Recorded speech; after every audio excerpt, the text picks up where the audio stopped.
প্রতিটা রুহু, প্রতিটা মানুষ মালাকুল মাউতকে দেখতে পায়। মুমিনদের কাছে এসে মালাকুল মাউত একজন যুবকের বেশে সাদা ধবধবে জুব্বা পরে মুমূর্ষু ব্যক্তির শিয়রে বসে বসে বলে, হে প্রশান্ত আত্মা, আল্লাহর ক্ষমা আর দয়ার দিকে বের হয়ে আসো।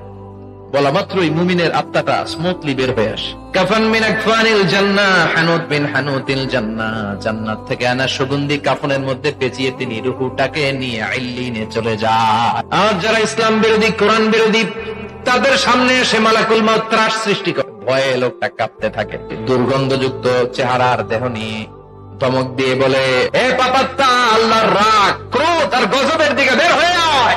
কাফেরদের আত্মা বেরোতে চায় না, ডানে দৌড়, বায়ে দৌড়, সামনে দৌড়, পেছনে দৌড়। মালাকুল মাউত এটাকে টেনে হিচড়ে, একটা জীবিত ছাগলকে জবাই না করে তার চামড়া উল্টার দিকে টেনে হিচড়ে বের করলে ছাগলটা যত কষ্ট পায়, এর সে কম 70 গুণ বেশি কষ্ট দিয়ে কাফের মুশরিক আর গাদ্দারদের রূহ কবজ করা হয়।